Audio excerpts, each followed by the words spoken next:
Pero entonces, ¿qué pasó acá? Resulta que ese ejercicio de la Iglesia Católica de inmiscuirse en absolutamente todos los aspectos de la sociedad, más concretamente hablando del político, pues esa injerencia tan constante por parte de la Iglesia propició un hecho bastante conocido en la Edad Media que fue denominado como la querella de las investiduras. Entonces, ¿en qué consistió esto? Resulta y pasa que la Iglesia Católica quería influir de manera directa en la política de la Edad Media. Se presentó un choque entre los reyes y el Papa. ¿Y cómo se viene a denominar esto por parte de los historiadores? Un choque entre el poder religioso y el poder político, o el poder temporal y el poder espiritual. Entonces, esto comenzó con una famosa carta que redactó el Papa Gelasio I, dirigida al emperador Anastasio en el año 489. Y esta carta que dirigió el Papa, pues decía, en pocas palabras, que el emperador debía inclinar la cabeza frente al prelado como signo de respeto y de dependencia. Más sin embargo, el prelado reconocía que le correspondía al emperador y a los reyes el poder temporal, ya que éste le había sido otorgado por medio de la divinidad o por disposición sobrenatural. Entonces, esta carta lo que buscaba como tal era generar esa dualidad entre los dos poderes, el poder espiritual y el poder temporal. El poder temporal en cabeza de los reyes y el poder espiritual en cabeza del Papa y de la Iglesia Católica. En esta carta también el Papa le mencionó al emperador que estaba en toda la posibilidad de excomulgarlo y de sacarlo, de removerlo del cargo. Entonces, ¿qué significa la excomunión? Es cuando se saca a una persona se expulsa a una persona de la congregación, de la iglesia, y cuando esto sucede frente a los reyes, esa excomunión va de la mano también de la remoción del cargo, es decir, que pierde su título como rey. Entonces, también se menciona en esta carta que pues los reyes deben un sometimiento a los prelados porque ellos manejan las cosas divinas y manejan los asuntos y interpretan el pensamiento de Dios. Entonces, esa fue la carta del Papa Gelasio I, que fue dirigido al emperador Anastasio, y pues marca el inicio de esa disputa que se va a denominar como la querella de las investiduras. Pero el momento y el punto más álgido en este debate que se presenta entre el poder político y el poder religioso va a ocurrir con el Papa Gregorio VII. Nació en el año 1015 hasta el año 1085. ¿Y quién era este señor? Hablemos un poquito de él. Pues el Papa Gregorio VII fue originario de la Toscana, fue un monje de la abadía de Cluny, elegido papa, quien fue partidario de que la Iglesia Católica fuera santa. Fomentó el celibato de los clérigos, reglamentó la escogencia y la elección de los obispos, prohibió las designaciones de los señores laicos cuando se presentaban vacantes en las dignidades de la Iglesia. En la elección de los papas actuaba libremente el colegio cardenalicio por disposición de Gregorio VII. Y pues este papa como tal a nosotros nos va a dejar dos documentos muy importantes en cuanto a este momento histórico de la querella de las investiduras, los cuales son las dos cartas al obispo de Mens y la Dictatus Papae, que fue un documento expedido en el año 1075. A nosotros nos interesa mucho más la Dictatus Papae porque aquí muestra como tal los cánones que fueron expedidos por la Iglesia para imponer el sometimiento de absolutamente todos los reinos y los estados al poder de la Iglesia Católica en su momento. Entonces, ¿qué decía la Dictatus Papae? Decía lo siguiente: el Papa tiene la posibilidad de legislar en el ámbito de la Iglesia Católica y puede utilizar las insignias imperiales. Es decir, que el Papa no solamente podía regir y podía expedir el derecho canónico de su iglesia, sino también podía inmiscuirse en la legislación de todos los estados y todos los reinos. y podía utilizar los símbolos, los escudos y los blasones que les eran propios a los emperadores y a los reyes. El Papa se igualaba aquí a los reyes y podía determinar la vida civil en un momento dado en cada estado. ¿Qué más nos decía la Dictatus Papae? Una frase y una afirmación bastante corta pero significativa, como era la siguiente: todos los príncipes besan los pies del Papa. Aquí el Papa pues manifiesta, y este es un claro ejemplo de aquella sumisión que deberían tener los reyes frente al Papa, quien debía ser visto como su superior. El Papa puede remover reyes y emperadores y tiene la atribución de dictar sentencias fuera y dentro de la Iglesia Católica.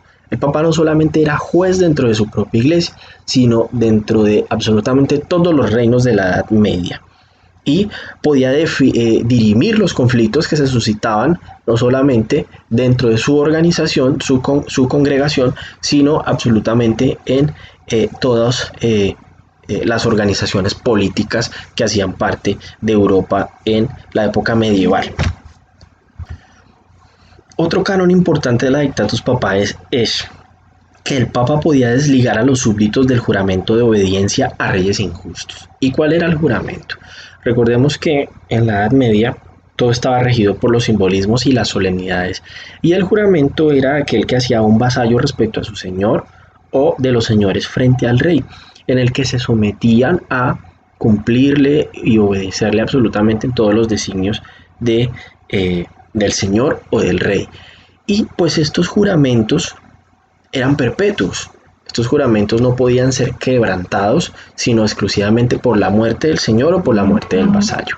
Pero aquí el Papa se tomaba las atribuciones y se erigía en la única persona que podía romper y disolver esos juramentos cuando pues los reyes o los señores feudales fueran injustos.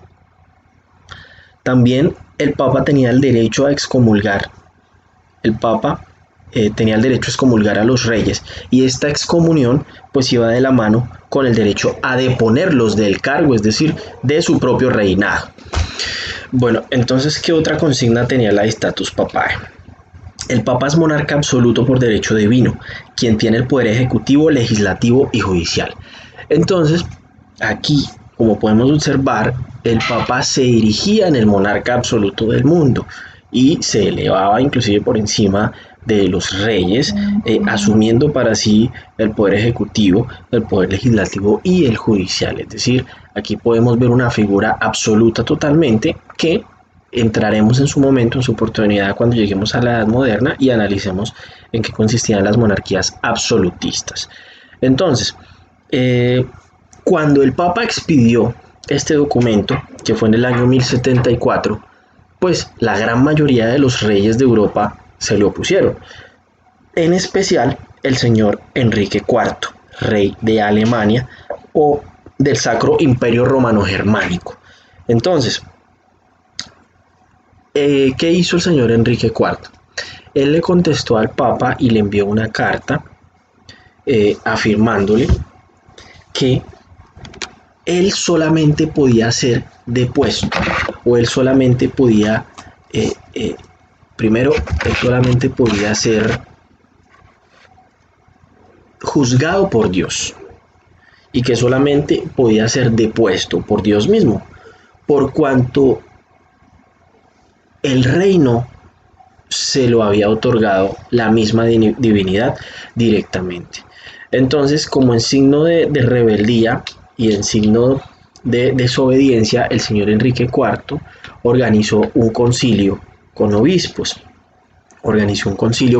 Nombrados por él y declaró depuesto al Papa. El Papa va a ver pues este acto este acto tan insultante, pues excomulgó al señor Enrique IV y lo privó del gobierno de Italia y de Alemania. Entonces aquí se presentó un choque directo entre el rey del Sacro Imperio Romano Germánico y del Papa Gregorio VII.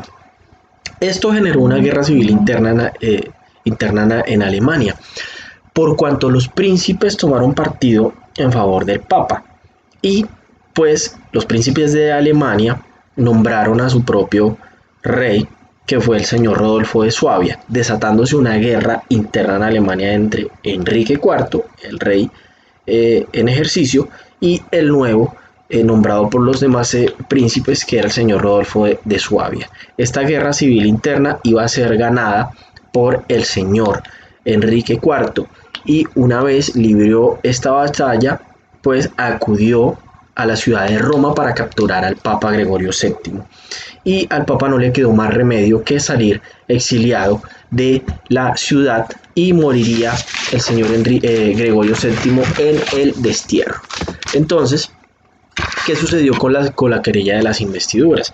Pues como podemos observar, este capítulo lo ganaría el poder político encabezado del rey Enrique IV, pero la querella de las investiduras continuaría con los sucesores del Papa y del rey.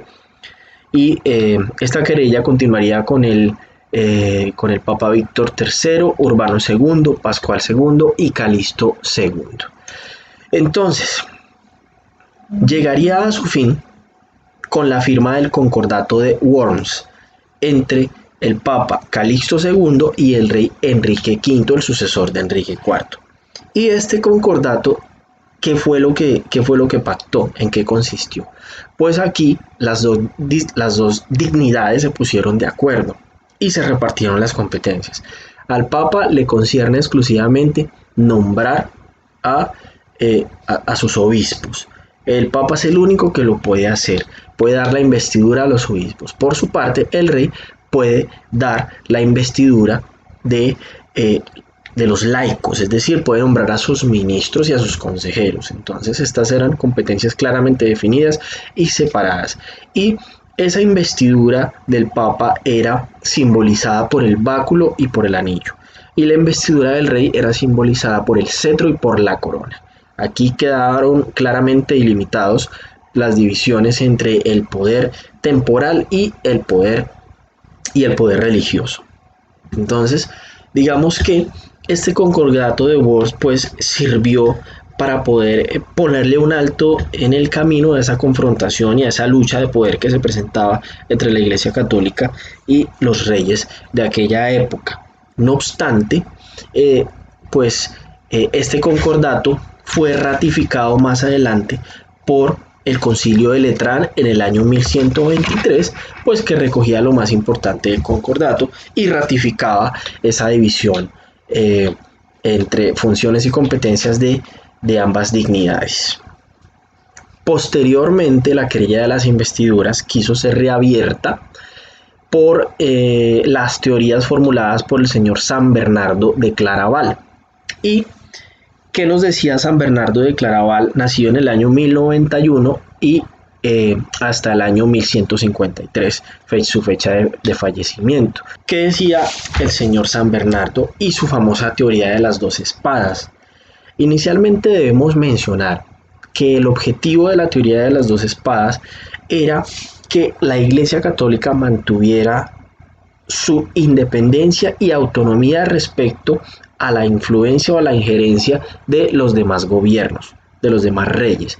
Entonces, en el sentido de que en los temas de la Iglesia Católica, en su organización política, administrativa y religiosa, no podía inmiscuirse absolutamente nadie. Ese era un asunto que le concernía solamente al Papa, a sus cardenales y los demás príncipes de la Iglesia.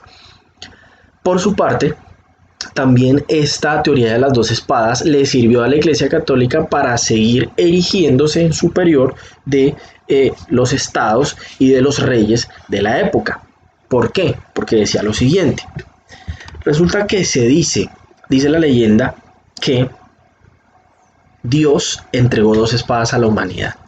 Entregó una espada al clero, al papa, y le entregó otra espada al príncipe.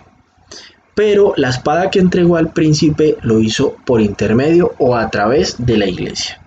Entonces, en ese sentido, el rey no hubiera recibido la espada si no hubiera sido por la voluntad de la Iglesia Católica. Entonces, lo que quiere decir es que existen las dos espadas, la espada del poder temporal y la espada del poder espiritual, pero el poder temporal se encuentra supeditado y sometido al poder espiritual en todo momento. Entonces, hay otras personas que manifiestan que las dos espadas fueron entregadas directamente por Dios al rey, al príncipe y directamente a la Iglesia Católica. Pero la Iglesia argumenta que esas dos espadas fueron entregadas, una a la Iglesia y la otra indirectamente al príncipe.